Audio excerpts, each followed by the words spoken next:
அடிகளை சகித்தார், நிந்தைகளை சகித்தார், அவமானத்தை சகித்தார், சிலுவையிலே அவர் பாடுகளை சகித்தார். அதுதான் கிறிஸ்தவ வாழ்க்கை. பாடு, உபத்திரவம் உண்டு. அதுக்கு மத்தியில நாம் இயேசுவை பின்பற்ற வேண்டும். ஒரு சமயம் ஒரு வாலிப மகள் வந்து, அங்கிள் எனக்காக ஜெபம் பண்ணுங்க, உனக்கு என்ன ஜெபிக்கணும்? எனக்கு ஒரு வேலை வேணும், படிச்சு முடிச்சு சும்மா இருக்கேன், டீச்சர் ட்ரைனிங்லாம் எடுத்து முடிச்சுட்டேன், ஒரு வேலை கிடைக்கணும், ஜெபம் பண்ணுங்க. சரி ஜெபிக்கலாம். ஜெபம் பண்ணி அனுப்பினேன். அடுத்த மாசம் வந்து சொன்ன, கர்த்தர் எனக்கு வேலை தந்துட்டார், கர்த்தருக்கு ஸ்தோத்திரம், ரொம்ப சந்தோஷம், மகிழ்ச்சியா சொல்லிட்டு போனாள். 2 மாசம் கழிச்சு திருப்பி வந்தான். அந்த அங்கிள் எனக்காக ஜெபிக்கணும். என்ன ஜெபிக்கணும்? எனக்கு இந்த வேலை வேண்டாம், அதுக்காக ஜெபம் பண்ணுங்க. முதல்ல வேலை வேணும்னு ஜெபிக்க சொன்னேன், ஜெபம் பண்ணியாச்சு, வேலை கிடைச்சாச்சு. இப்ப வேலை வேண்டான்னு வர ஜெபிக்க சொல்ற, என்னதான் உன்னுடைய பிரச்சனை சொல்லு அப்படின்னு கேட்டேன். வேலை செய்யற இடத்துல என்னை ரொம்ப கஷ்டப்படுத்தி வேலை வாங்குறாங்க. கஷ்டப்பட்டு தானே வேலை செய்யணும். அதுவும் கர்த்தருடைய பிள்ளைகள் கடினமா உழைக்கணும். சோம்பேறிகளா இருக்கிறவங்க கர்த்தருடைய பிள்ளைகளா இருக்க முடியாது. கடினமா உழைக்கணும். அதுக்குதான் ஆண்டவர் அழைச்சிருக்கிறார். அதெல்லாம் செய்யறாங்க. அவங்க என்ன வேலை கொடுத்தாலும் நான் செய்யறேன். அதுல முறுமுறுக்கல, கஷ்டப்பட்டு செய்யறான். ஆனா எல்லாம் அதுக்கு எனக்கு மேல ஒருத்தங்க இருக்கிறாங்க, மேல் அதிகாரியா. அவங்க எல்லாருக்கும் மத்தியில என்னை அவமானப்படுத்துறாங்க, என்னை பரிகாசம் பண்றாங்க. ஏதாவது ஒரு விதத்துல என்னை அவமானப்படுத்தி எல்லாருக்கும் மத்தியில என்னை சிரிக்க வைக்கணும், என்னை கேவலப்படுத்துற மாதிரி. என்ன அவங்களுக்கு பிடிக்கவே இல்லை. அவங்களுக்கு கீழே நான் எப்படி வேலை செய்யறது? நான் என்ன நல்லா செஞ்சாலும் அதுல குறைதான் சொல்லுவாங்க. நான் எவ்வளவு கடினமா செஞ்சு கொடுத்தாலும் அதுல குற்றம் கண்டுபிடிச்சு என்னை டீக்ரேட் பண்ணுவாங்க. என்னை அவமானப்படுத்துறது அவங்களுடைய வேலையே.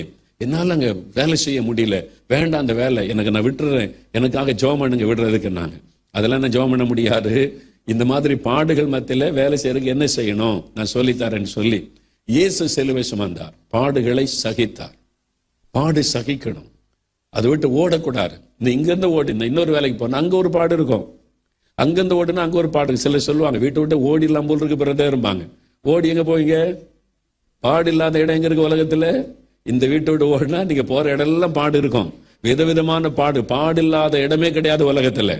அல்லேலூயா. அதனால பாடுகள் மத்தியில வாழ்வதற்கு அர்ப்பணிக்கணும், உபத்திரவத்தை சகிக்க ஒப்பு கொடுக்கணும். நான் சொன்னேன், பாடுகளை சகிக்கணும் ஒப்பு கொடு, அவமானத்தை சகிக்கணும் ஒப்பு கொடு. இயேசு கிறிஸ்து எல்லாருக்கும் நன்மை தான் செய்தார். அவரை பிசாசை துரத்தினா இவர் பிசாசை பிடித்திருக்குதுன்னு சொல்றாங்க. அற்புதம் செய்துட்டா ஓய்வு நாளை மீறுகிறார் அப்படின்னு அவர் என்ன செய்தாலும் குற்றப்படுத்துறதுக்கு ஒரு கூட்டம் இருந்துகிட்டே இருந்தாங்க. அப்ப யோசித்து பாருங்க, என்ன செய்தாலும் குற்றப்படுத்துற, பிரசங்கம் பண்ணா குற்றம், அற்புதம் செய்தா குற்றம், ஜனங்களுக்கு நன்மை செய்தா குற்றம், அப்படி அவர் அவமானப்படுத்துறதுக்குன்னு ஒரு கூட்டம் இருந்துகிட்டே இருந்தாங்க. அதுக்கு மத்தியில தான் அவர் ஊழியம் செய்கிறார். அதனால அப்படிதான் நாமும் இருக்க நம்ம அர்ப்பணித்துக் கொள்ளணும் அப்படின்னு சொல்லி, எப்படி நீ ஜெபிச்சுட்டு போகணும்னு சொல்லி கொடுத்த சரியங்கள் அப்படியே செய்யறேன்னு சொன்னான். மறுபடியும் 2 மாசம் கழிச்சு வந்தா எப்படி இருக்க அப்படின்னு கேட்டேன். இப்ப ரொம்ப சந்தோஷமா இருந்தா. என்ன விஷயம் அப்படின்னு கேட்டேன். நீங்க சொன்ன மாதிரியே நான் பாடுகளுக்கு ஒப்பு கொடுத்து, என்ன நின்ற பாடு வந்தாலும் நான் சகிச்சு இன்னைக்கு கொடுத்த வேலையை நான் செய்வேன் ஆண்டவரே, சந்தோஷமா செய்வேன்னு செய்துகிட்டே இருந்தேன். இப்ப பாருங்க, எனக்கு மேல ஒருத்தங்க இருந்து என்ன அதிகாரம் பண்ணாங்களே, அவங்கள டிரான்ஸ்பர் பண்ணிட்டாங்க. இப்ப அதே இடத்துல எனக்கு ப்ரொமோஷன் கொடுத்துட்டாங்க. 2 மாசம் பாடு சகிச்ச உடனே ப்ரொமோஷன். 2 மாசம் பாடுகள் கொஞ்ச நாள் தான். இந்த கொஞ்ச நாள் பாடு சகிக்க மனம் இல்லாததுனாலதான் நிறைய பேர் வாழ்நாள் முழுது வேதனையிலேயே வாழ்ந்து கொண்டிருக்கிறோம்.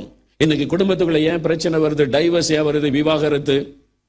பாடு சகிக்க யாருக்கு மனம் இல்லை. கணவனுக்கானாலும் சரி, மனைவிக்கானாலும் சரி. என் குடும்பங்கள் உடைகிறது, மாமியார் மருமகள் பிரச்சனை, ஏன் பாடுகளை சகிக்க மனம் இல்லை. யாராவது ஒரு வார்த்தை சொல்லிட்டு அவ்வளவுதான். ஒண்ணு சொன்னா தீப்பொறியா மாறிடுவாங்க. நான் என்ன இல்லை, நான் அப்படி போட்டா வச்சிருக்கேன் என்ன பேசுறதுக்கு, அது மாதிரிலாம் பேசி, அது மாதிரி பாடு சகிக்க மனம் இல்லாததுனாலதான் பிரச்சனை.